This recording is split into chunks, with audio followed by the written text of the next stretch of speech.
साथियों नमस्कार। आज हम लोग बात करने वाले हैं चरक निदान स्थान अर्थात चैप्टर नंबर 7 की बात करने वाले हैं। तो इस चैप्टर का जो नाम है उन्माद निदान, है ना? उन्माद निदान अध्याय। तो इस चैप्टर ये लगभग निदान स्थान का चैप्टर का 8 चैप्टर होते हैं और ये 7वां चैप्टर है, सेकेंड लास्ट चैप्टर है। ओके। इस चैप्टर का जो सिलेबस है उसमें सबसे पहले है अध्याय परिचय है, पहला पॉइंट है। तो अध्याय परिचय अर्थात उन्माद के बारे में जानना है।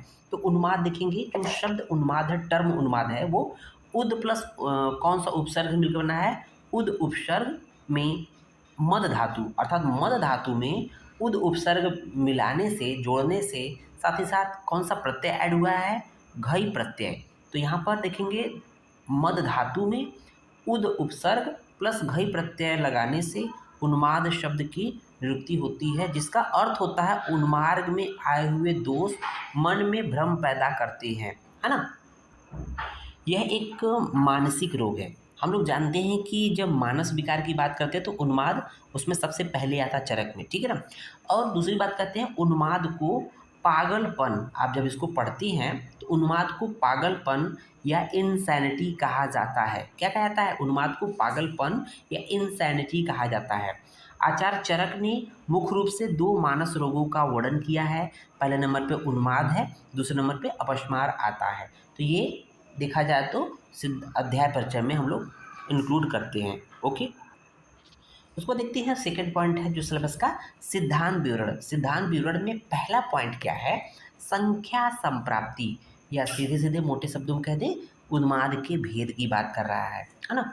तो यहाँ पर देखेंगे जब संप्राप्ति की जब हम लोग बात करते हैं चरक निदान 1 में, यहाँ जानना जरूरी कि संख्या संप्राप्ति क्या है, विधि संप्राप्ति क्या है। चरक ने 6 संप्राप्ति की बात किया है, जिसमें विधि संप्राप्ति एक्स्ट्रा माना है, अर्थात सभी ने 5 संप्राप्ति कहा है, लेकिन चरक ने विधि संप्राप्ति देकर टोटल संख्या 6 कर दिया है। तो संख्या संप्राप्ति और विधि संप्राप्ति में अंतर क्या होता है कि संख्या संप्राप्ति केवल नंबर को बताता है, लेकिन उसके नंबर कौन कौन से हैं उसके भेद को नहीं बताता है ना?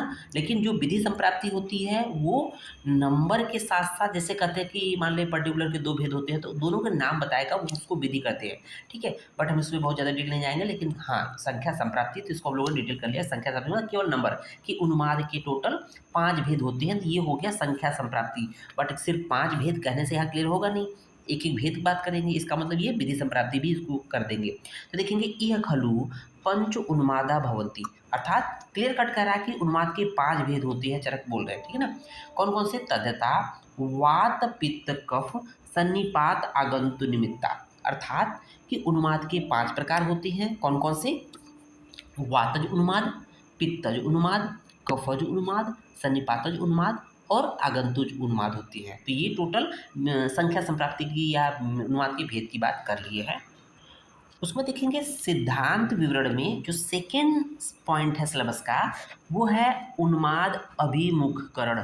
अभिमुख का करण कारण नहीं है, अभिमुख करण है ना? या कारण है, अभिमुख कारण।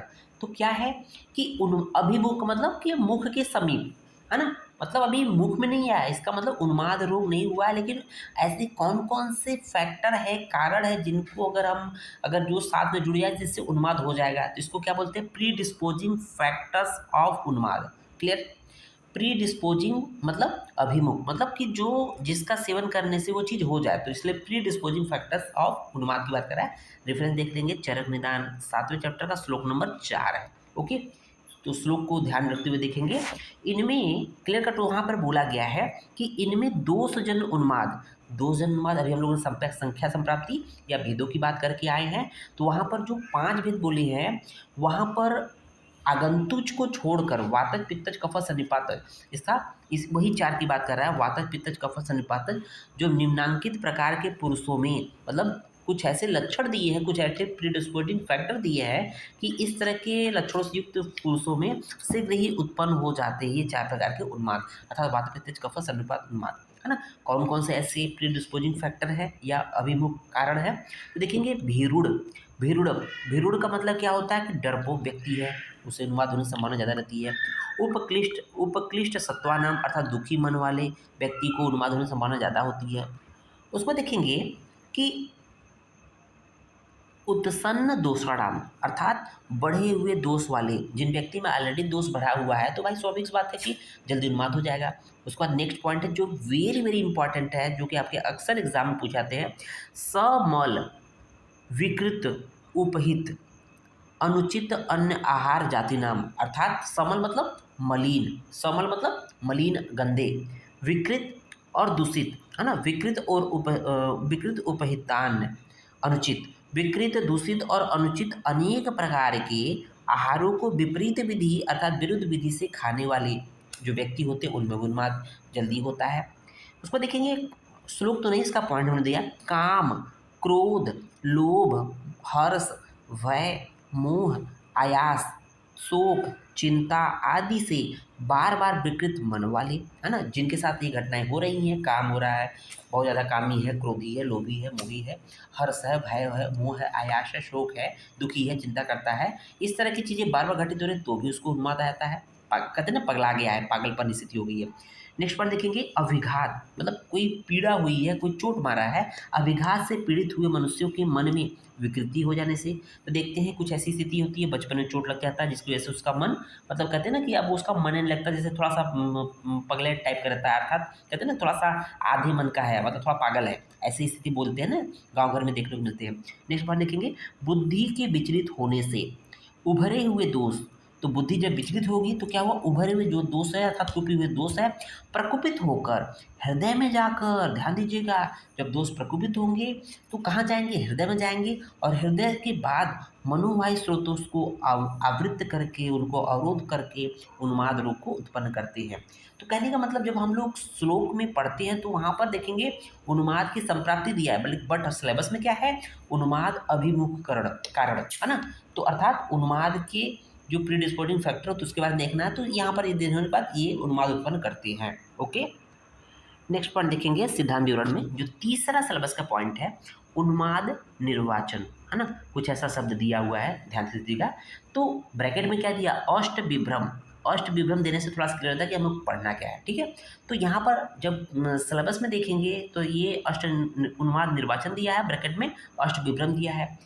तो जब इस श्लोक को देते हैं अष्टविभ्रम, चरक निदान 5 का 7वें का श्लोक नंबर 5 है ना, तो ये उन्माद के स्वरूप को बताता है कि उन्माद कैसे उत्पन्न होता है ना, किन के विभ्रम होने से होता है, तो कौन कौन से मुख्य फैक्टर होते हैं जिसकी जो दूषित हो जाए, जो प्रकोपित हो जाए या विषमता जिसमें आ जाए, जिसकी वजह से उन्माद उत्पन्न हो जाएगा। देखिए जैसे क्या है, आप श्लोक नंबर 5 देखेंगे इस चैप्टर का, याद जरूर करिएगा, ये पूछा जाता है आपसे बार-बार में, कौन कौन से 8 पॉइंट हैं, ठीक है ना।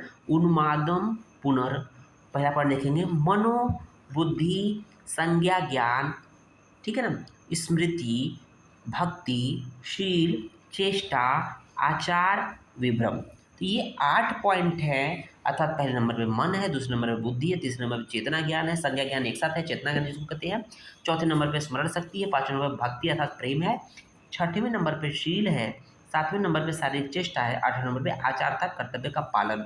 इन 8 की विषमता ही उन्माद कहलाती है। ओके, तो उन्मादम पुनर्मनो बुद्धि संज्ञा ज्ञान स्मृति भक्तिशील चेष्टा आचार विभ्रम विद्यात, ये उन्माद का स्वरूप होता है, या अष्ट विभ्रम कहते हैं। 8 पॉइंट होते हैं जो कि उन्माद में विभ्रम हो जाते हैं, मतलब कि वो अपने रास्ते से हट जाते हैं। अब यहाँ पर देखेंगे इस टॉपिक का या इस लेक्चर का जो लास्ट पॉइंट है, अभी हम लोग आधा पार्ट हम लोग नेक्स्ट लेक्चर में बताएंगे। देखेंगे चौथा पॉइंट क्या है, उन्माद के पूर्व रूप, जो कि अक्सर एग्जाम में, कॉम्पिटिटिव एग्जाम में यहाँ से पूछे जाते हैं। तो देखेंगे यहाँ क्या क्या चीज़ें हैं जो इंपॉर्टेंट होगा, उसको हम ज़्यादा हाईलाइट कर देंगे। देखेंगे सिर सह शून्यता अर्थात सिर का शून्य होना, है ना, चक्षुषोर आकुलता अर्थात नेत्रों का व्याकुल होना। चक्षुष क्या कहते हैं, चक्षुषो मीन्स चक्षुष मतलब नेत्र को बोलते हैं, आकुलता मीन्स नेत्रों का व्याकुल होना। सोनः कर्णयो, सोनः कर्णयो मतलब कानों में शब्द का सुनाई देना। ओके, उच्छ्वास स्याधिक्यम अर्थात उच्छ्वास का अधिक आना, मतलब जो बार बार बाहर की तरफ सांस फेंकेगा, है ना, जैसे तो ये जो सांस फेंकेगा वो ज़्यादा तेज फेंकेगा, ठीक है ना। उच्छ्वास अधिक्यम, आस्य संश्रवणम अर्थात सलाइवेशन की बात करा, लार टपकना, है ना, लार का गिरना। तो देखते हैं जो मिर्गी जिसको पड़ता है या जिस तरह की चीज़ें होती है, मिर्गी नहीं कहेंगे जिसको, मतलब थोड़ा सा इस तरह से लोग होते हैं, तो सलाइवेशन होता रहता है, ठीक है। हृदय ग्रह अर्थात हृदय की जकड़ाहट हो जाएगी। सतत लोमहर्ष अर्थात सदा रोमांचित रहना। ज्वरश्च अभिक्षम अर्थात बार बार ज्वर का आना।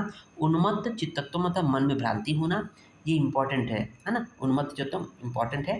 तो देखेंगे उदरदित्वम, वेरी वेरी इंपॉर्टेंट है। उदरदित्वम अर्थात उदर रोग का होना। उदर हम लोग जानते हैं अर्टिकेरिया बोलते हैं, चकत्ते उत्पन्न होना, पित्त उछलना, है ना। तो ये उन्माद का पूर्वरूप होता है। अभी आगे भी देखते हैं। नेक्स्ट पॉइंट देखेंगे इसमें, अर्दित आकृति करणम च व्याधि है। वेरी वेरी इंपॉर्टेंट है बच्चों, इसको जरूर हाईलाइट करके, ठीक है ना, उसको श्लोक में जरूर हाईलाइट करके स्टार लगा दीजिएगा कि अर्दित आकृति करणम च व्याधि है अर्थात अर्दित रोगी, अर्दित रोगी किसे कहते हैं, अर्दित फेशियल पैरालिसिस, है ना, की तरह स्वरूप धारण करना। तो उन्माद का रोगी का चेहरा कैसा होता है, जैसे फेशियल पैरालिसिस किसी को हुआ ऐसा चेहरा हो जाता है। ओके। स्वप्ने च भिक्षणम दर्शनम भ्रांत चलित चलित अनवस्थितानां रूपाणाम प्रशस्थानाम च अर्थात स्वप्न में भ्रांत, चंचल, अस्थिर और निंदित रूपों को बार बार देखता है। उसको देखेंगे वेरी वेरी इंपॉर्टेंट बच्चों, तिल पीडक चक्र अधिरोहणम। क्या मतलब है तिल पीडक, मतलब जब पहले के समय में क्या था, पत्थर का कोल्हू होता था, है ना, जिसको बैल के द्वारा खींचा जाता था, उससे तेल निकलता था। तिल पीडक मतलब जिससे तेल निकलता था, कोल्हू बोलते हैं। कोल्हू के ऊपर सवारी करना, ऐसा मतलब उसको ये पागल जैसे कहते हैं ना, उन्माद का ये पूर्ण रूप है। साथ ही साथ वात कुंडली का भी उन्मंथम अर्थात वात कुंडली किसको बोलते हैं, बवंडर। हम लोग देखते हैं ना बवंडर, साइक्लोन टाइप का जो आता है उसको बोलते हैं बवंडर। के बीच में पड़कर शरीर का मथ जाना। तो गांव घर के जो बिलोंग करते होंगे देखे होंगे, अक्सर जब फसल कटती है धान गेहूँ, उसमें तेज हवाएं आती है, उसमें साइक्लोन फॉर्मेशन होता है। कभी कभी देखते हैं कि जो धान का जो बंडल होता है वो उड़ जाता है, धूल मिट्टी खूब उड़ा करके जाता है, उसको बोलते हैं साइक्लोन टाइप का, है ना, कुछ इस तरह से वात कुंडलन बोलते हैं। तो देखिए निमज्जनम च, ये सब पॉइंट वेरी वेरी इंपॉर्टेंट बच्चों, यही पॉइंट हम लोगों ने लिखा है।